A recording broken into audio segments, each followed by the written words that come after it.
नमस्कार दोस्तों, VNITI की यूट्यूब चैनल में आप सभी का स्वागत है। आज हम मेटल के बारे में पढ़ेंगे। अगला लेसन हमारा धातु है। तो आप जानते ही होंगे फिटर में जितनी भी रॉ मटेरियल यानी कि जितने भी मटेरियल हमारी यूज़ होते हैं उन सभी में 99% जो मटेरियल होते हैं वो धातु के रूप में हमारे उपयोग में आते हैं। इसलिए आज हम धातु के बारे में पढ़ेंगे। कितने प्रकार की धातु होती हैं, किस प्रकार से धातु को अपनी इच्छा अनुसार बनाया जा सकता है और किस हिसाब से किस प्रकार से धातु हमें प्राप्त होती हैं। ठीक है, तो सबसे पहले आते हैं धातु के परिचय पे। ठीक, तो धातु खनिज पदार्थों देखिए धातु खनिज पदार्थ होते हैं जो प्राकृतिक अयस्क के रूप में प्राप्त होते हैं। ठीक है, जो धातु होती है वो एक खनिज पदार्थ है और वह क्या होती है, प्रकृति में अयस्कों के रूप में हमें प्राप्त होती है। अयस्कों से धातु प्राप्त करने की विभिन्न प्रक्रमों से गुजरना पड़ता है।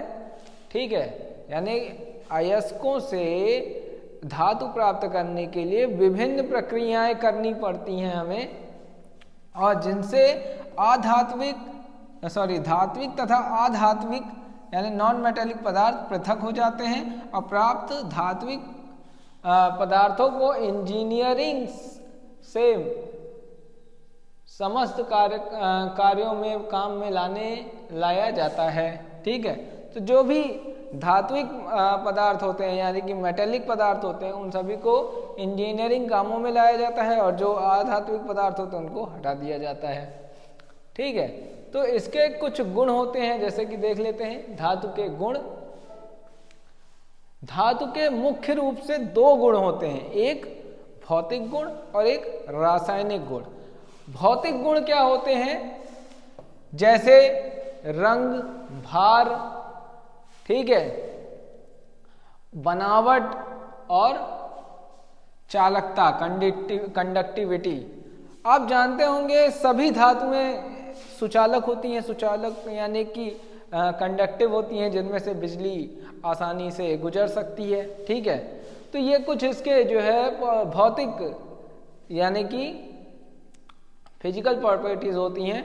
भौतिक गुण मतलब कि आप प्रत्यक्ष रूप से सीधे डायरेक्टली जो अंतर आप जो गुण आप उसमें देख पा रहे हो, जैसे रंग आप सीधे मेटल को यानी कि इस धातु को सीधा देखकर आप बता सकते हैं ये कौन सा मेटल है ना, उसके रंग को देखकर आप सीधे बता सकते हैं। जैसे कौन सा आपका जो लोहा होता है वो ब्लैक या डार्क ग्रे कलर का होता है, उसके बाद एल्युमिनियम सफ़ेद रंग का होता है, चांदी सफ़ेद रंग का होता है, उसके चांदी चमकीले चांदी के रंग का होता है। ठीक है, सोना सुनहरे रंग का होता है, पीतल पीले रंग का होता है, कॉपर आपके लाल रंग का होता है या मैरून रंग का होता है ना। और अगर मिश्रित कॉपर है यानी कि जैसे ब्रास है या उसमें कोई और मटेरियल मिक्स किया गया है तो वो भूरे रंग का हो जाता है। तो रंगों के आधार पर प्रत्येक धातु अलग अलग प्रकार की होती है। यहाँ पे लिखा हुआ है रंगों के आधार पर प्रत्येक धातु का अलग अलग रंग होता है, जिसकी सहायता से धातु को आसानी से पहचाना जा सकता है। जैसे एल्यूमिनियम सफ़ेद नीले रंग की होती है, तांबा लाल रंग का होता है, जस्ता हल्का सफ़ेद रंग का होता है, सोना पीले रंग का होता है, चांदी सफ़ेद रंग की होती है आदि। ठीक है, तो रंग के आधार पर अलग अलग तरह के धातु अलग अलग तरह की रंग के होते हैं। ठीक है, उसके बाद भार आ जाते हैं। तो अलग अलग जितनी भी प्रकार की हमारे पास धातुएं होती हैं उन सभी का जो भार होता है वो अलग अलग तरीके से होता है। जैसे कि 1 किलो का अगर हम कोई टुकड़ा लेते हैं, कोई भी 1 किलो का टुकड़ा, ठीक है, मान लीजिए एक पीस लेते हैं 10 बाई 10 यानी 10 mm मोटा, 10 mm लंबा और 10 mm चौड़ा। ठीक है, 10 mm लंबा और 10 mm चौड़ा और 10 mm मोटा ही एक ब्लॉक अगर हम लेते हैं तो उसका अलग अलग मटेरियल में यानी कि अलग अलग प्रकार की धातु में अलग अलग भार होगा। अगर ये इतना बड़ा पीस हम अगर एल्यूमिनियम का लेते हैं तो वो बहुत ही हल्का होगा, वो लगभग बहुत ज़्यादा से ज़्यादा 500 ग्राम 700 ग्राम का होगा। उसी जगह पे अगर हम तांबे का उपयोग करते हैं तो वो 1.5 किलो से 2 किलो के बीच का होगा। उसके बाद अगर हम लोहे का उपयोग करते हैं तो वो 5 से 6 किलो के बीच का होगा। लेड का उपयोग करते हैं तो वो 10 से 12 किलो के बीच का होगा। ठीक है, तो हर धातु का अलग एक भार होता है। ठीक है, अगर हम समान आकार के धातु के अलग अलग धातु के समान आकार के ब्लॉक अगर लेते हैं तो उनका भार अलग अलग होगा। यहाँ पर लिखा हुआ है प्रत्येक धातु का भार समान आकार के लिए अलग अलग होता है। यानी कि एक जैसा अगर 3 ब्लॉक हम लेते हैं 3 अलग अलग धातु का तो वो अलग अलग ही भार भी उसका होगा। जैसे एल्यूमिनियम हल्का होता है जबकि लोहा एल्यूमिनियम की तुलना में भारी होता है। इसी प्रकार पारा एल्यूमिनियम और लोहा दोनों से भारी हो जाता है। पारा अगर लेते हैं इतना बड़ा तो एल्यूमिनियम और लोहा दोनों से भारी हो जाएगा। लेड अगर ले लेते हैं जो बैटरी में डाला जाता है वो अगर हम ले लेते हैं तो वो इन सबसे भारी हो जाएगा। ठीक है, टंगस्टन कार्बाइड अगर लेते हैं या टंगस्टन अगर ले लेते हैं तो वो और भारी हो जाएगा। ठीक है, उसके बाद हाई ग्रेड स्टील का अगर उपयोग करते हैं जैसे रेलवे की पटरी, अगर रेलवे की पटरी इतना बड़ा टुकड़ा अगर हम ले तो और भारी हो जाएगा। ठीक है, आपके जो सामान्य नट बोल्ट होते हैं उनकी तुलना में अगर रेलवे की पटरी उतनी ही बड़ी ले ली जाए तो वो नट बोल्ट की तुलना में ज़्यादा भारी होगी। क्यों? क्योंकि वो हाई ग्रेड स्टील होता है। ठीक है, तो हर एक धातु हर एक अलग अलग प्रकार की धातु का अलग अलग भार होता है। उसी प्रकार से आगे आते हैं तो यहाँ पे स्ट्रक्चर, बनावट, धातुओं में उनकी आंतरिक बनावट के आधार पर भी विभाजित किया जा सकता है। ठीक है, धातुओं को उनके आंतरिक बनावट के आधार पर भी विभाजित किया जा सकता है। जैसे जो कास्ट आयरन होता है, कास्ट आयरन बुरादे के रूप में होता है। ठीक है, उनका स्ट्रक्चर क्या होता है? छोटे छोटे कणों के रूप में होता है। ठीक है, और उसी तरह से अगर हम सरिया यानी रॉट आयरन की बात कर लें तो उसका जो बनावट होती है वो रेशेदार होती है। ठीक है, उनकी बनावट क्या होती है? रेशेदार होती है।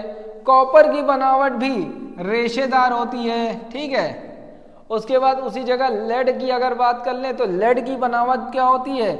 मेल्टेड होती है। सबकी अलग अलग बनावट होती है, अलग अलग आंतरिक स्ट्रक्चर होते हैं। जैसे देख लीजिए, पिटवा लोहा व एल्यूमिनियम की बनावट फाइबर नुमा कणों की तरह होती है, यानी कि सीधे सीधे रेसों में बनावट इसकी होती है। जबकि कास्ट आयरन, कांसा आदि की आंतरिक बनावट कणों के रूप में होती है।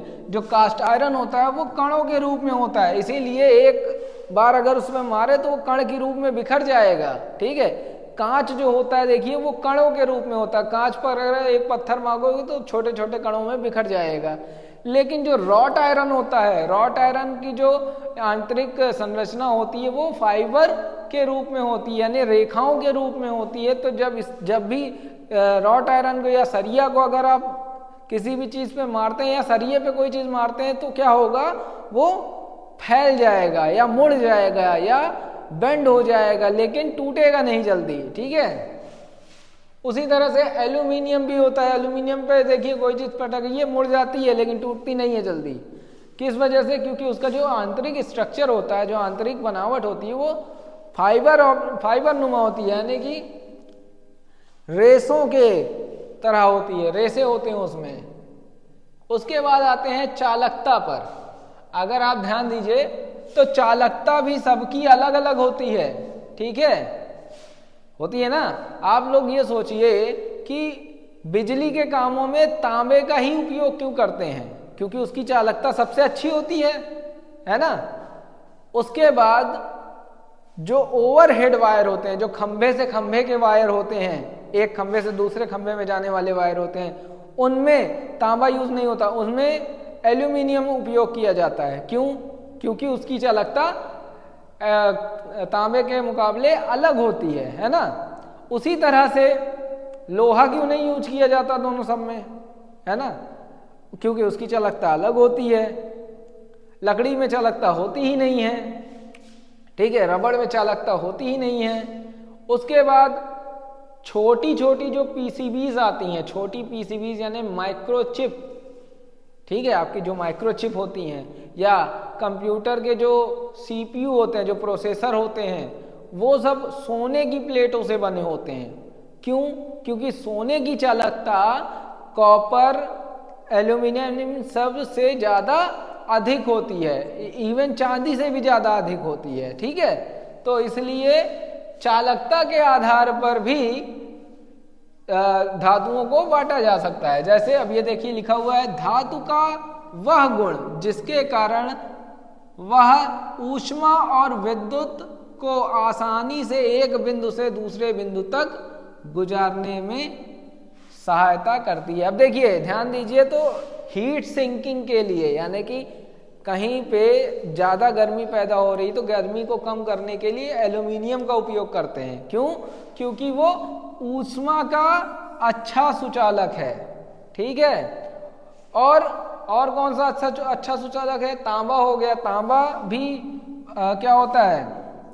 ऊष्मा का अच्छा सुचालक होती है। उसके साथ साथ विद्युत का भी अच्छा सुचालक होता है। अब यहाँ पे जैसे लिखा हुआ देख लीजिए, प्रत्येक पदार्थ में चालकता का गुण अलग अलग होता है, पृथक पृथक होता है। कुछ धातु में बहुत अच्छा चालक होता है, जैसे तांबा, लोहा, चांदी, एल्यूमिनियम, ठीक है।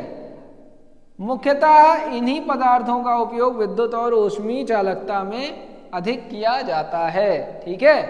तो जैसे अलग अलग मटेरियल होते हैं, उनके अलग अलग क्या होता है? कंडक्टिविटी भी होती है, यानी कि चालकता भी होती है, चाहे वो ऊष्मीय चालकता हो चाहे वो विद्युतीय चालकता हो, ठीक है। तो चालकता के आधार पर भी हम धातु को अलग अलग कर सकते हैं। ये हो गए आपके क्या? फिजिकल, ठीक है, फिजिकल प्रॉपर्टीज। ठीक, आगे देखते हैं फिजिकल प्रॉपर्टीज में ये पांचवा क्या है? मैग्नेटिक, ठीक है, मैग्नेटिक प्रॉपर्टी यानी कि चुंबकीय गुण। आप जानते ही होंगे चुंबकीय गुण लोहे में होता है। तो लोहे को छोड़ के जितने भी पदार्थ होते हैं, जैसे तांबा, सोना, चांदी, ठीक है, पीतल, इन सब में क्या हो? चुंबकीय गुण नहीं होता है। किसके किस में होता है? स्टील में होता है, उसके बाद लोहे में होता है, ठीक है। यानी कि लोहे से और स्टील से यानी इस्पात से बनी हुई अधिकतर चीजों में चुंबकीय गुण होता है। तो धातु का वह गुण जिसके कारण एक धातु दूसरी धातु को अपनी ओर आकर्षित करती है, यानी कि एक धातु दूसरी धातु को अपनी ओर खींचती है, ठीक है, उसे क्या कहते हैं? चुंबकशीलता कहते हैं, ठीक है, चुंबकीय गुण कहते हैं। यह गुण प्रत्येक धातु में नहीं होता है, सभी धातुओं में नहीं होता, ये केवल किसमें होता है? लोहे से बनी हुई धातुओं में होता है। चुंबकशीलता मुख्यतः लौह धातुओं में पाया जाता है, यानी कि जो ऐसी धातुएं जिनमें लोहे का गुण हो उसमें चुंबकीय गुण भी होगा, ठीक है। उसके बाद आते हैं गलनशीलता पे, गलनीयता पे, यानी फ्यूजिबिलिटी। तो फ्यूजिबिलिटी यानी कि गलनीयता से भी हम धातु की पहचान कर सकते हैं। जैसे कि अब अगर चुंबक चिपकने लगा, समझ लेंगे लोहा है ना। उसी तरह फ्यूजिबिलिटी भी एक गुण होती है, एक फिजिकल गुण होता है, जिसको हम तुरंत पता लगा सकते हैं ये कौन सा मेटल या कौन सा धातु है। जैसे हर अलग अलग धातु का अलग अलग मेल्टिंग पॉइंट होता है, ठीक है। इसमें लिखा हुआ है धातु का वह गुण जिसके कारण धातु को गर्म करने पर वह गल कर द्रव में बदल जाती है, उसे गलनीयता कहते हैं, ठीक है। यानी कि धातु का वह गुण जिसके कारण वो गल जाती है और तरल रूप में बदल जाती है। प्रत्येक धातु का अलग अलग तापमान पर पिघल कर द्रव में बदलती है। प्रत्येक धातु जो होती है वो अलग अलग तापमान पे गल के बदलती है। जैसे जो पिटवा लोहा होता है वो 1500 डिग्री तक सहन करता है 1500 डिग्री पर पिघलने लगता है, ठीक है। उसी जगह पे तांबा अगर लेते हैं तो वो 1084 डिग्री पर ही पिघलने लगता है, कम टेम्परेचर पर ही पिघलने लगता है, ठीक है। ढलवा लोहा यानी कास्ट आयरन जो होता है वो 1200 से 1350 डिग्री तक ही सहन कर पाता है, उसके बाद पिघलने लगता है। उसी जगह पे एल्यूमिनियम जो होता है वो 658 डिग्री पर ही क्या होता है, पिघलना शुरू कर देता है। और अगर समझिए और हल्का, आप लोग मोबाइल वगैरह बनवाने गए होंगे, इलेक्ट्रॉनिक आइटम बनवाने गए होंगे, तो आप लोग देखिए वो एक रॉड इस्तेमाल करते हैं, एक तार इस्तेमाल करते हैं जो बहुत जल्दी गल जाता है, ठीक है, होता है ना, उसे रांगा कहते हैं। उसका जो मेल्टिंग पॉइंट होता है वो लगभग 200 से 250 डिग्री तक हो जाता है, ठीक है। इतने में ही वो पिघलने लगता है। एक और एग्जांपल समझिए, पारा। जो पारा होता है उसका जो मेल्टिंग पॉइंट होता है वो होता है 25 डिग्री सेल्सियस, समझे, यानी कि 25 डिग्री पर ही वो पिघला हुआ रहता है। इसीलिए देखिए जब नॉर्मली आप पारा देखते हैं तो वो सामान्य टेम्परेचर पे वो क्या होता है, पिघला हुआ रूप में होता है ना, पिघले हुए रूप में होता है। तो पारे का टेम्परेचर क्या होता है, सबसे कम होता है। जो फ्यूजिबिलिटी होती है पारे की वो सबसे कम होती है, 25 डिग्री 20 डिग्री पर ही वो रूम टेम्परेचर पर ही वो पिघल जाता है, ठीक है। उसके बाद आते हैं हार्डनेस, कठोरता। आप ये भी जानते होंगे कि किसी भी मटेरियल, किसी भी धातु को हम उसकी कठोरता के आधार पर ही पहचान सकते हैं आसानी से। क्यों, देखो ध्यान दीजिए, तो एल्यूमिनियम बहुत नरम होता है, मोड़ दो तुरंत मुड़ जाएगा। तांबा बहुत नरम होता है, मोड़ द्वारा आसानी से मुड़ जाएगा, ठीक है। उसी की जगह पे लोहा ले लो, लोहा एल्यूमिनियम मुड़ तो जाएगा लेकिन एल्यूमिनियम से ज़्यादा ताकत लगानी पड़ेगी उसको मोड़ने के लिए, ठीक है। उसके बाद ले लो कास्ट आयरन, कास्ट आयरन मुड़ेगा ही नहीं, ठीक है, उसमें चाहे जितना ताकत लगा लो मुड़ेगा ही नहीं, टूट जाएगा लेकिन मुड़ेगा नहीं, ठीक है। उसी जगह पे सोना ले लो, लोग कहते हैं ना 20 कैरेट सोना इसमें डाला है, 18 कैरेट सोना इसमें डाला है, ठीक है। तो पहचानते कैसे हैं, उसकी क्वालिटी देख के कि उसमें कितना तांबा या कितना पीतल उसमें मिलाया गया है। और कभी आप सोने को अगर एकदम ओरिजिनल 24 कैरेट सोना होगा तो उसको वो बहुत ही नरम होता है, उसको अगर आप अपने नाखून से भी दबाना चाहेंगे ना तो वो दब जाएगा, ठीक है, वो नरम होता है बहुत। उसी तरह पे जो सोडियम पोटेशियम होता है वो बहुत ही ज़्यादा नरम होता है, एकदम मक्खन की तरह होता है, ठीक है। तो हार्डनेस जो होती है उससे भी हम धातु को पहचान सकते हैं। तो हार्डनेस क्या होती है, धातु का वह गुण जिसके कारण एक धातु दूसरे धातु से काटने या खरोचने की शक्ति को खरोचने की शक्ति को रोकता है, यानी कि कठोरता होने के कारण वो मुड़ेगा नहीं, टूटेगा नहीं, उसको खरोचोगे तो जल्दी खरोचाएगा नहीं, ठीक है। जैसे उच्च गति स्टील यानी हाई स्पीड स्टील, उच्च कार्बन स्टील या अन्य धातुओं की अपेक्षा हीरा सबसे कठोर होता है ना। ये एग्जाम्पल बता रहा है, जैसे हम अभी एग्जाम्पल बता रहे थे कि एल्यूमिनियम नरम होता है, मोड़ दोगे मुड़ जाएगा, है ना, और काटना चाहोगे तो आसानी से कट भी जाएगा। उसी जगह पे अगर लोहा ले लेते हो आप तो वो ज़्यादा दम लगाना पड़ेगा उसको मोड़ने के लिए, या हो सकता है ना मुड़ पाए आपसे, है कि नहीं। तो ये कठोरता होती है, हार्डनेस होती है। आगे चलते हैं। अभी तक ये आपके फिजिकल प्रॉपर्टीज समझ में आ गई, ठीक है, भौतिक गुण समझ में आ गए। भौतिक गुण में एक और गुण होता है, भौतिक गुण के साथ अब अगला गुण है, देखिए यांत्रिक गुण यानी मैकेनिकल प्रॉपर्टीज, ठीक है।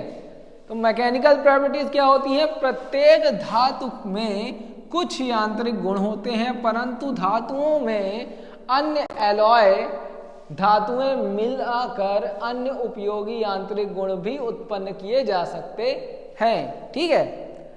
हर एक धातु में अलग अलग यांत्रिक गुण होते हैं, यानी कि उनके काम करने के गुण, यानी कि वो किस तरह से वो काम करती हैं। ठीक है, और जब हमें मनचाहा अपना धातु चाहिए होता है तो हम क्या करते हैं, उसको एलॉय में कन्वर्ट करते हैं, यानी कि मिश्रित धातु बनाते हैं, अलग अलग धातुओं के गुण को निकाल लेते हैं या अलग अलग धातुओं को मिला देते हैं उनके गुण के अनुसार, तब वो ज़्यादा कठोर हो जाता है। जैसे अभी हम सोने की बात लिए थे तो 24 कैरेट सोना बहुत ही नरम होता है ना, 24 कैरेट का जो सोना होता है वो बहुत ही नरम होता है, लेकिन अगर आप अभी अपने लिए कोई हार या कोई चैन बनवाना चाहेंगे तो 24 कैरेट में नहीं बनवा पाएंगे, क्योंकि बहुत नरम होता है, बहुत जल्दी टूट जाएगा। तो इसके लिए क्या करते हैं, इसमें तांबा यूज करते हैं, ठीक है, कॉपर यूज करेंगे, जिंक यूज करेंगे या निकल यूज करेंगे। ठीक है, इन सब अशुद्धियों को या इन सब अन्य धातुओं को इसमें मिलाते हैं तो क्या होता है, ये आ गया 22 कैरेट पे या 20 कैरेट पे या 18 कैरेट पे, 18 कैरेट पे सोना आ गया, बाकी चीजें, बाकी ये इन तीनों को मिला देंगे तो क्या होगा, ये मजबूत बन जाएगा, है ना। हमने सोने को अपने इच्छा अनुसार बना लिया, है ना। सोना तो वैसे नरम होता है, लेकिन हमको कठोर सोना चाहिए तो हमने इन सब चीजों को मिला लिया। उसी तरह से यहाँ पर भी अन्य एलॉय को मिलाकर धातुओं की अन्य उपयोगी यांत्रिक गुण को उत्पन्न किया जाता है। ठीक है, यानी कि जो भी हमारी जो इच्छा होती है, जो हमारी ज़रूरत है, उसका यांत्रिक गुण हम इसमें कुछ अन्य धातुओं को मिलाकर प्राप्त कर लेते हैं। ठीक है, यहां पर कुछ यांत्रिक गुण ऐसे हैं, देख लीजिए, जैसे क्या है, सामर्थ्य यानी स्ट्रेंथ। ठीक है, तो स्ट्रेंथ क्या होती है, धातु का वह गुण जिसके कारण वह अपनी आकृति व अवस्था में परिवर्तन किए बिना ही बाहरी बलों को सहने की क्षमता रखती है, उसे सामर्थ्य कहते हैं। ठीक है, यानी कि किसी भी, अब जैसे कोई लोहा है, उस पर तुम हथौड़ा मारे और उसमें कोई भी परिवर्तन नहीं हुआ, समझे ना, उसको कोई असर ही नहीं पड़ा, तो वो गुण क्या कहलाएगा, सामर्थ्य कहलाएगा। यानी कि आप उस पर कोई भी बाहरी आघात कर रहे हैं, बाहरी चोट मार रहे हैं और उस पर कोई भी क्या कर रहा है, वो सह ले रहा है, उसकी क्षमता को वो सह ले रहा है, कोई भी परिवर्तन नहीं आ रहा है, तो क्या कहलाएगा, सामर्थ्य कहलाएगा। जैसे इस्पात की सामर्थ्य एल्युमिनियम व तांबे से ज्यादा होती है ना। एल्यूमिनियम के पार्ट को अभी हम एक हथौड़ा मारेंगे तो वो पिचक जाएगा, उसी तरह तांबे के भी रॉड पे हम एक हथौड़ा मारेंगे तो क्या होगा, ये भी पिचक जाएगा या दब जाएगा। लेकिन उसी तरह अगर हम स्टील पर या इस्पात पर हम कोई भी हथौड़ा मारते हैं तो उस पर कोई असर नहीं पड़ता, है ना। रेलवे की पटरी पे चाहे जितना हथौड़ा मारो वो देखो वैसी बनी रहती है। तो वो होती है स्ट्रेंथ, यानी कि सामर्थ्य की यांत्रिक गुण। उसके बाद आते हैं प्रत्यास्थता यानी इलास्टिसिटी का गुण। दूसरे गुण पे आते हैं, इलास्टिसिटी का गुण। तो क्या गुण है ये, धातु का वह गुण जिसके कारण धातु पर बाह्य बल लगाने पर उसका आकार में परिवर्तन हो जाए, परंतु बल हटाने पर वह अपनी प्रारंभिक अवस्था में आ जाए, उसे प्रत्यास्थता का गुण कहते हैं। जैसे स्प्रिंग, ठीक है, यानी कि वह गुण, जैसे स्प्रिंग होती ना, स्प्रिंग को सीधी, मान लो एक स्प्रिंग ऐसे सीधी है, इसको ऐसे तुम मोड़ दोगे तो जब तक मोड़े रहोगे मुड़ी रहेगी, और जैसे छोड़ोगे वैसे वो सीधी हो जाएगी फिर से, है ना। तो वो गुण क्या कहलाता है, इलास्टिसिटी का गुण कहते हैं। ठीक है, अपने देखिए कपड़े वगैरह में भी इलास्टिक डलता है ना। इलास्टिक का मतलब क्या होता है, इलास्टिक का मतलब ये है कि आपने खींचा और खिंच गया, खींचने के बाद जैसे आपने उसको छोड़ा वैसे वो दोबारा अपनी अवस्था में वापस आ गया। ठीक है, तो उस गुण को कहते हैं क्या, इलास्टिसिटी। जैसे स्प्रिंग, स्प्रिंग देखिए हर जगह यूज होती है। स्प्रिंग को क्या होता है, दबाते हैं दब जाती है ना, फिर जैसे छोड़ देते हैं फिर से वो वापस ऊपर आ जाती है, बड़ी हो जाती है, तो उसे इलास्टिसिटी का गुण कहते हैं। नेक्स्ट आते हैं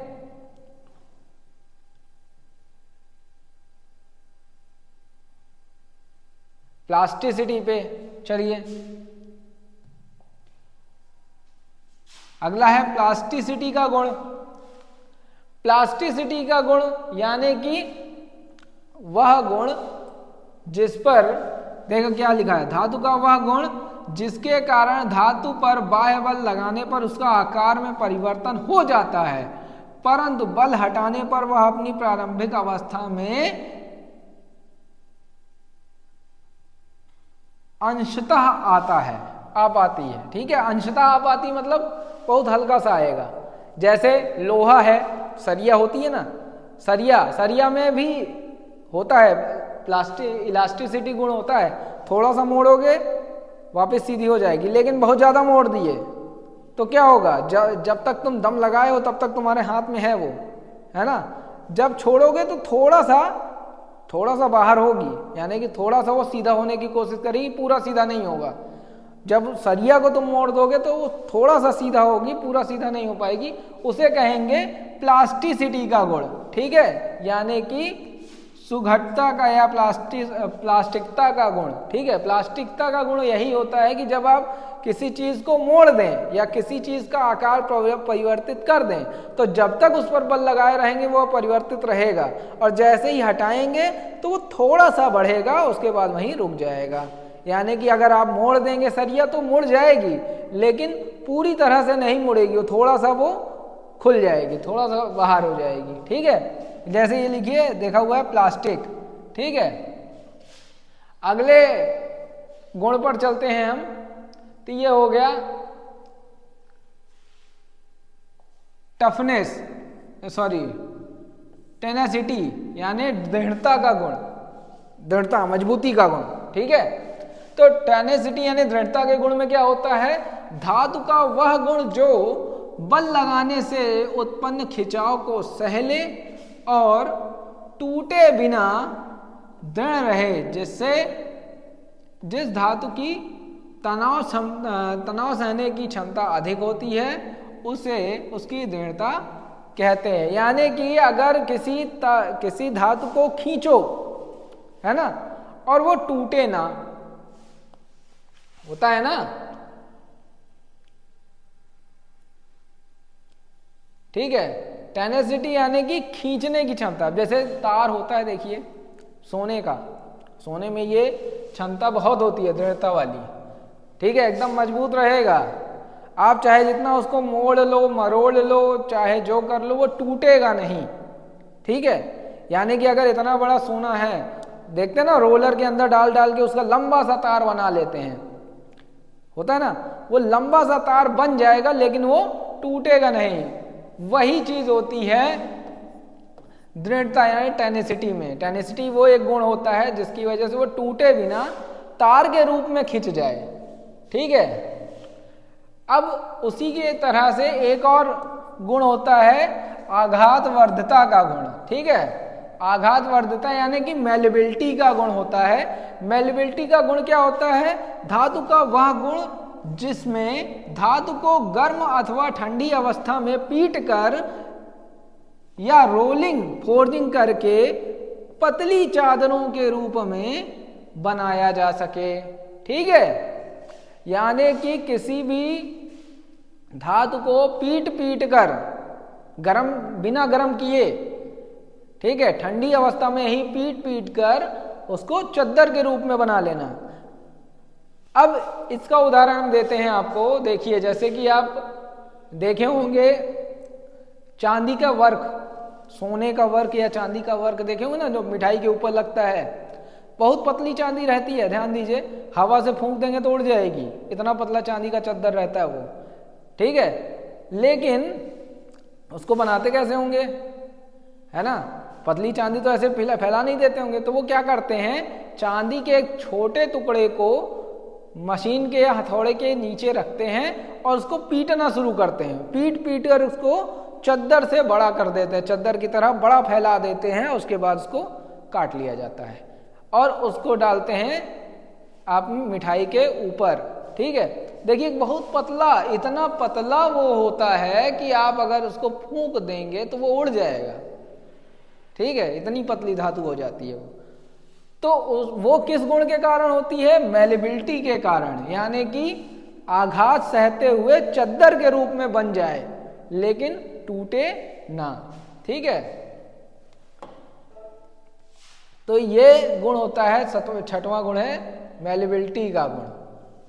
ठीक, उसके बाद आते हैं चीमड़पन यानी कि टफनेस के गुण पे। सातवां गुण आपका यांत्रिक गुण है ये टफनेस का गुण। टफनेस का गुण क्या कहलाता है? पदार्थ का वह गुण जिसे से यह झटके या कंपन सहन कर सके तथा ऐंठने या मरोड़ने पर टूटे नहीं, ऐंठी हुई आकृति ग्रहण कर लेती है। ठीक है, ये सबसे ज्यादा, ये गुण भी सबसे ज्यादा सोने में होता है। ऐंठो, मोड़ो, मरोड़ो, कुछ भी कर लो, ठीक है, किसी भी आकार में उसको मरोड़ दो, ऐसे मुड़ जाएगी। एल्यूमिनियम फॉयल देखे हो जिससे कप जो है रोटी वगैरह ढाकी जाती है ना। अगर आप देखो वो पतली सी शीट रहती है, उसको ऐसे मरोड़ दो कि मुड़ जाएगी एकदम। ठीक है, फटेगी नहीं, टूटेगी नहीं, मुड़ जाएगी एकदम। मरोड़ दोगे मुड़ जाएगी, फिर फैला लोगे फिर फैल जाएगी। ठीक है, तो वो ऐसा गुण जो क्या मोड़ने या मरोड़ने या ऐंठने से टूटे ना, है ना, जैसे एल्यूमिनियम फॉयल होता है। तो ये चीजें गुण जितने भी आधात्विक गुण, नॉन फेरस गुण होते हैं, ये मतलब लोहे को छोड़ के बाकी सब में ये गुण अधिकतर पाए जाते हैं। जैसे तांबे में भी पाया जाता है, एल्यूमिनियम में भी पाया जाता है, सबसे ज्यादा ये सोने में या चांदी में होता है। ये गुण जो होता है वो सबसे ज्यादा सोने और चांदी में होता है। उसको क्या होता है, जितना भी मोड़ोगे, मरोड़ोगे, पीटोगे, कुछ भी कर लो, ठीक है, ये टूटेगा नहीं, है ना। आप कभी देखिए एल्यूमिनियम के तार को ऐंठना शुरू करिए धीरे धीरे, तो बहुत समय लगता है उसको टूटने में, या कभी कभी वो टूटेगा ही नहीं चाहे जितना ऐंठ लो। तो वो गुण किसकी वजह से आता है? टफनेस गुण की वजह से आता है। ठीक है, चलिए नेक्स्ट आते हैं। अगला गुण है ब्रिटलनेस यानी भंगुरता का गुण। ठीक है, तो धातु का वह गुण जिसमें धातु पर प्रहार करने से वह 2 या 2 से अधिक टुकड़ों में टूट जाता है। समझे? तो ये गुण क्या किस में होता है? कास्ट आयरन में सबसे ज्यादा होता है, जैसे गंधक, कांच, ढलवा लोहा आदि। अब देखो भंगुरता का गुण क्या होता है? भंगुरता का गुण ये होता है कि आप उस पे जैसे ही चोट मारोगे वो मुड़ेगा नहीं, पिचकेगा नहीं, है ना, पिचकेगा नहीं, दबेगा नहीं, वो क्या होगा? टूट जाएगा। जैसे कांच पे पत्थर मारो, देखो टेढ़ा थोड़ी हो जाता है। एल्यूमिनियम पे पत्थर मारो, देखो डेंट लग जाएगा, टेढ़ा हो जाएगा, हल्का गड्ढा हो जाएगा, है ना। लेकिन कांच पे पत्थर मारो, देखो डायरेक्ट टूट जाता है वो, फिर वो मुड़ने वाला नहीं है, वो मुड़ने वालों से में से है ही नहीं, झुकने वालों में तो है ही नहीं वो। ठीक है, वो क्या होगा? टूट जाएगा। समझे ना? तो वो किसके कारण होता है? भंगुरता के गुण के कारण होता है।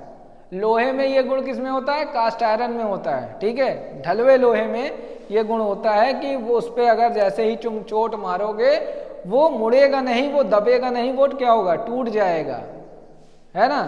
वो एक कहावत नहीं है, जैसे सर कटा सकते हैं लेकिन सर झुका सकते नहीं, तो ये झुकते नहीं हैं, ये टूट जाएंगे, है ना। भंगुरता के गुण के कारण ये टूट जाएंगे लेकिन झुकेंगे नहीं, ठीक है, मुड़ेंगे नहीं। तो कौन कौन से होते हैं? गंधक होता है, कांच होता है, ढलवा लोहा होता है, तो कांसा भी आता है इसमें। ठीक है, ये कुछ मटेरियल होते हैं जिनमें भंगुरता का गुण सबसे अधिक पाया जाता है। नेक्स्ट आते हैं संपीड़न यानी कि दबावपन, कंप्रेशन की क्षमता जिसमें होती है। वह धातु का वह गुण जिसके कारण धातु को दबाने या दबाव बल लगाने पर वह टूटता या सिकुड़ता नहीं है, दबावपन का गुण कहलाता है। ठीक है, यानी कि जब किसी भी धातु को दबाओ, हाइड्रोलिक प्रेस पे भी दबाओ तो वो दबे ना। जैसे टंगस्टन बहुत दृढ़ होता है, ठीक है, टंगस्टन में कंप्रेसबिलिटी बहुत ज़्यादा होती है, दबाओगे तो दबेगा ही नहीं। ठीक है, हीरा को दबाओगे दबेगा ही नहीं। ठीक है, तो ऐसे गुण जिनमें धातु पे अगर कोई दबाव डाला जाता है तो वो क्या होता है, दबता नहीं है। ठीक है, उससे क्या कहते हैं, कंप्रेसिबिलिटी कहते हैं, यानी संपीड़न या दबावपन की क्षमता कहते हैं। नेक्स्ट आते हैं हम ये डक्टिलिटी यानी तन्यता का गुण। धातु का वह गुण जिसमें उसको खींचकर बिना टूटे पतले तारों के रूप में बदला जा सके। अब इसके पहले भी बताए थे हम, तो बिना टूटे पतले तार के रूप में खींच लो उसको, चाहे इतना बड़ा सोना है उसको खींच कर 100 मीटर लंबा सोना बना लिए, तार बना लिए, बहुत पतला तार। तांबे का देखो बहुत पतला तार आ जाता है, एल्यूमिनियम का उतना पतला तार नहीं आ पाता है ना। तांबे का देखिए बहुत पतला तार आता है, और उतना ही पतला तार आप सोने का भी मंगा सकते हैं। क्यों? क्योंकि उसको खींच कर पतला बनाया जा सकता है। ठीक है, किसके कारण, डक्टिलिटी के कारण यानी तन्यता के कारण उसको खींचकर आप तार बना सकते हैं, वो टूटेगा नहीं। ठीक है, इस गुण के कारण इसे डक्टिलिटी का गुण कहते हैं। अगला है मेलेबिलिटी, मशीनबिलिटी यानी कि मशीनता का गुण। मशीनता का गुण क्या होता है, धातु का वह गुण जिसके कारण धातु से जॉब को कटिंग टूल पर से आसानी से काटा जा सकता है, वह अन्य मशीनों की प्रक्रिया से भी आसानी से की जा सकती है।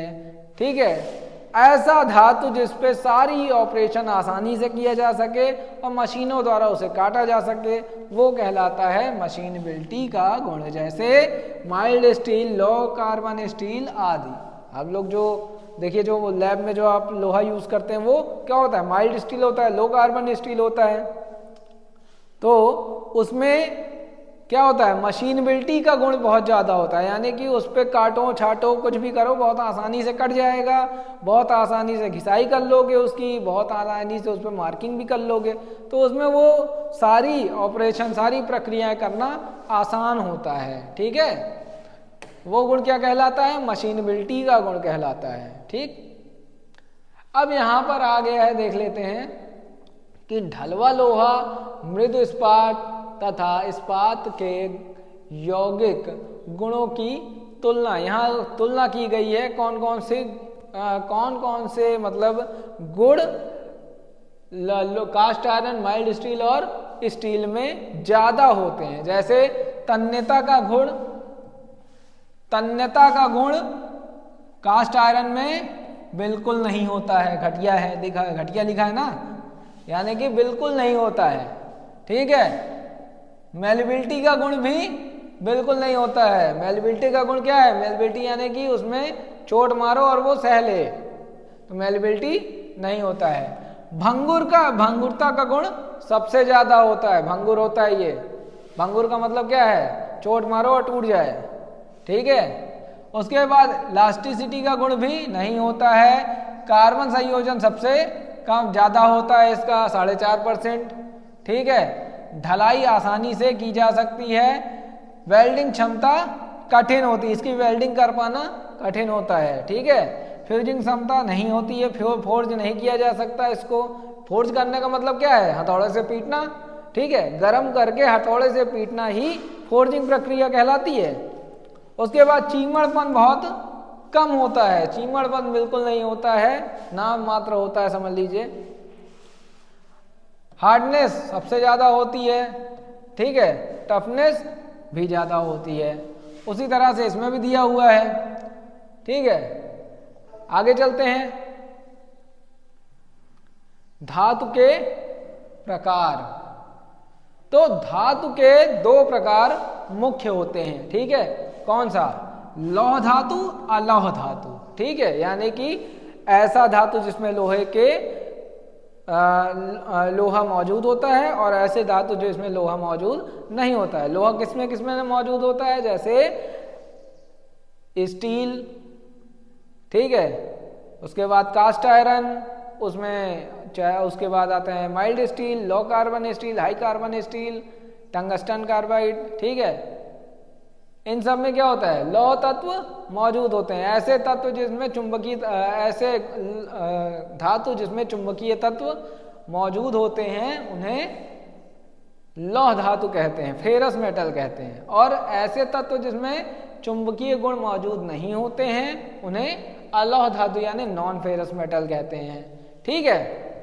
ये लिखा भी है, देख लीजिए, वह धातु जिसमें लौह पदार्थ और कार्बन की मात्रा पाई जाती है, अलौह धातुएं होती हैं, इनमें चुंबकीय शक्ति भी होती है, ठीक है।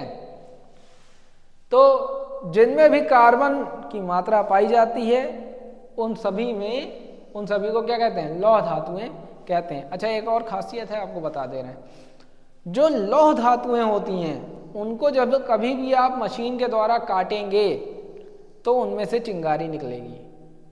और अलौह धातुएं यानी कि जितनी भी अलौह धातुएं हैं, पीतल, तांबा, सोना, चांदी, इन सभी को अगर मशीन द्वारा काटा जाता है, हाई स्पीड में काटा जाता है, तो इनमें से किसी भी प्रकार की चिंगारी आपको नहीं देखने को मिलेगी, ठीक है। आगे बढ़ते हैं। तो अलौह धातुएं क्या हैं, लौह धातुएं क्या है, समझ में आ गया, ठीक है। अब यहाँ पे देख लेते हैं अलौह धातुएं, जिन धातुओं में लोहे या कार्बन की मात्रा नहीं पाई जाती है उन्हें, और तथा साथ ही साथ लोहे के गुण भी नहीं होते हैं, अलौह धातुएं कहलाती हैं। जैसे तांबा, जस्ता, aluminium, magnesium, cobalt, phosphorus, nickel आदि, ठीक है। नेक्स्ट आते हैं, लौह धातु कैसे बनती है, ये इसका एक डायग्राम समझ लेते हैं। तो कैसे एक शुद्ध लोहा में प्राप्त होता है समझ लेते हैं। पहले अयस्क के रूप में प्रकृति से हमें वो मिलता है, फिर हम ब्लास्ट फर्नेस यानी वात्या भट्टी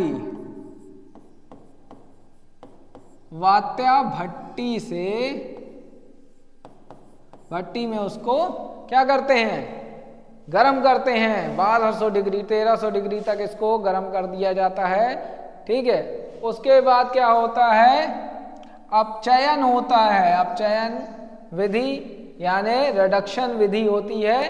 रिडक्शन विधि से हमें क्या मिलता है, कच्चा लोहा मिलता है, ठीक है। कच्चा लोहा यानी पिग आयरन, ठीक है, ये कच्चा लोहा हमें मिलता है। उसके बाद कच्चे लोहे को क्या करते हैं, कच्चे लोहे को अगर हम फिर से वात्या भट्टी में, अगर इसको यहां से हम वात्या भट्टी में वापस डाल दें, तब हमको कहां मिलेगा, कास्ट आयरन मिल जाएगा।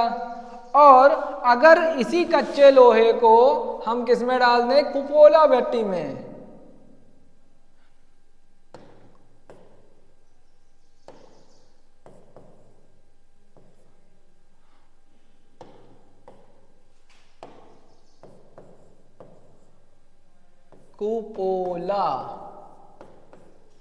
कुपोला भट्टी में अगर हम इसे डाल देते हैं,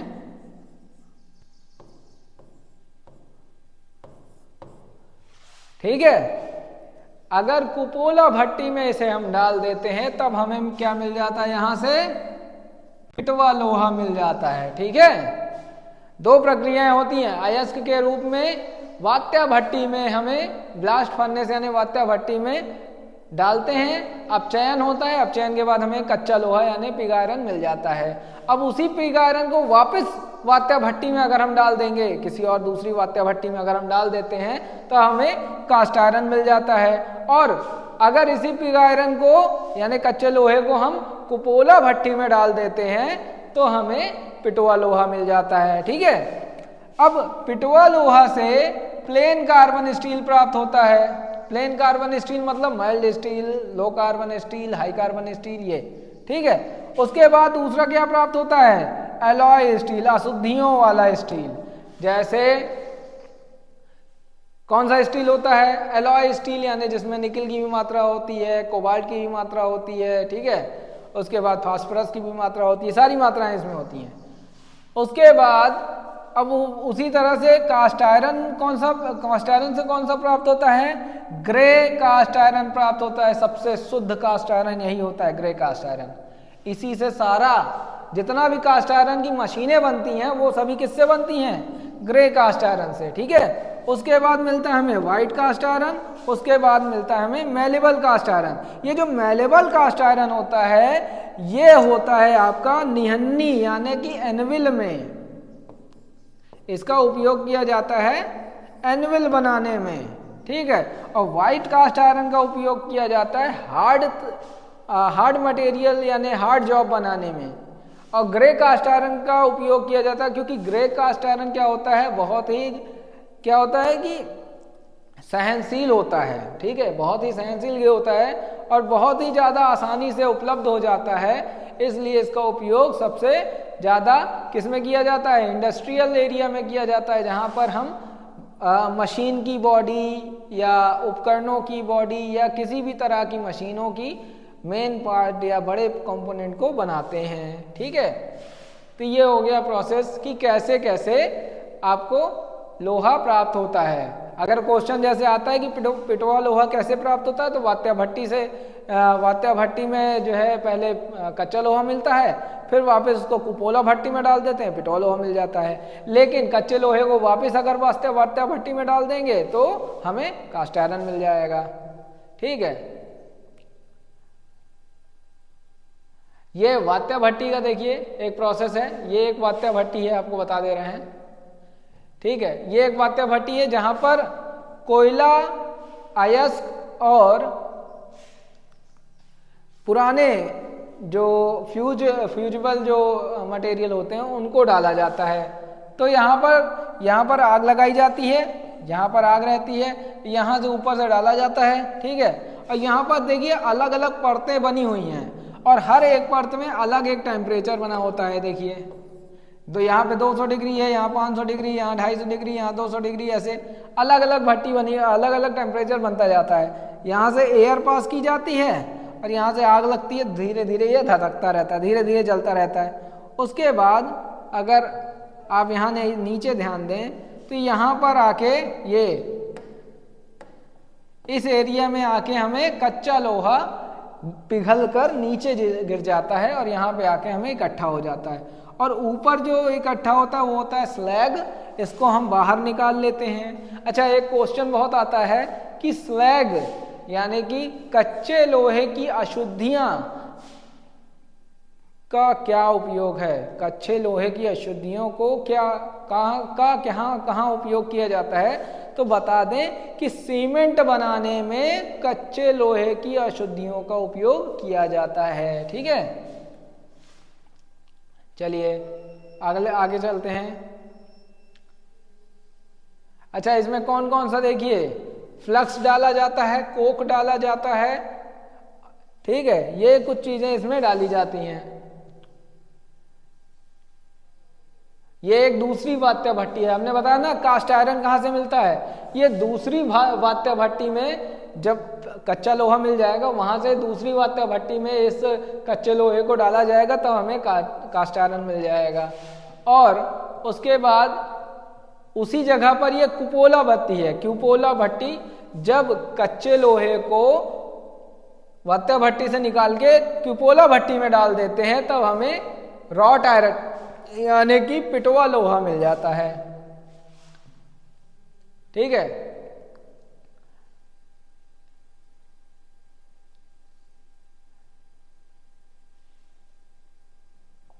अब आते हैं, समझ लेते हैं स्टील के बारे में जरा।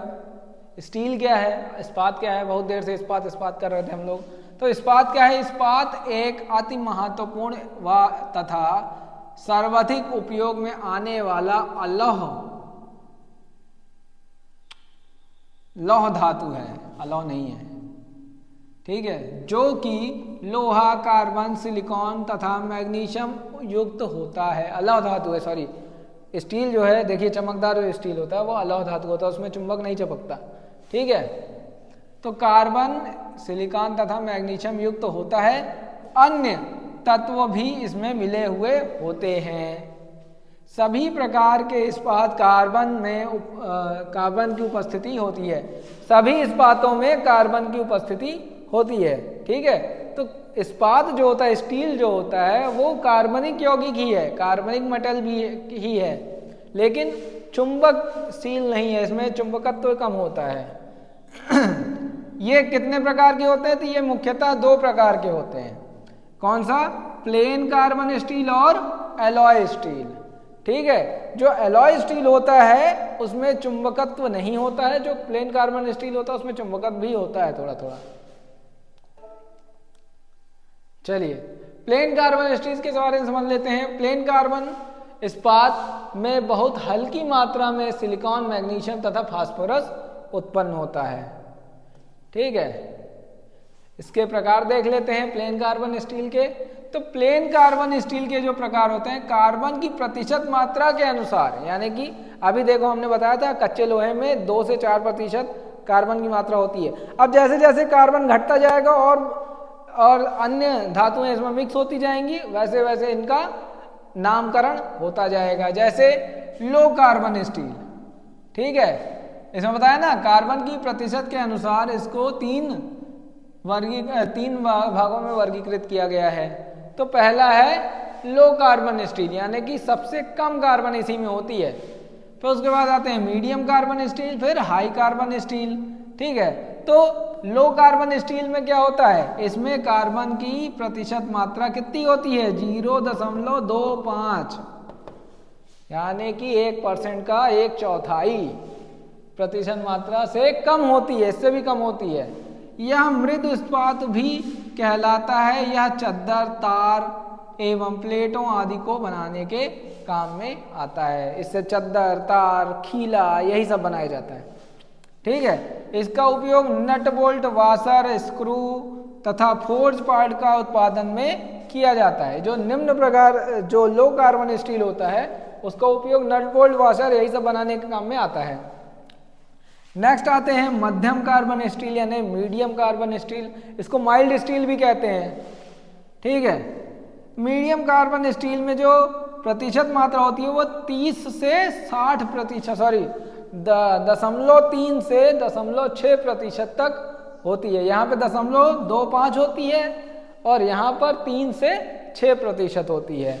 निम्न कार्बन स्टील से अधिक तनाव सामर्थ्य, अधिक कठोर तथा अच्छा मशीनी गुणवत्ता इसमें होती है, यानी कि इससे ज़्यादा मशीनीकृत होता है, इससे ज़्यादा मजबूत होता है, इससे ज़्यादा कठोर होता है और इससे ज़्यादा ही दृढ़ होता है ये। ठीक है,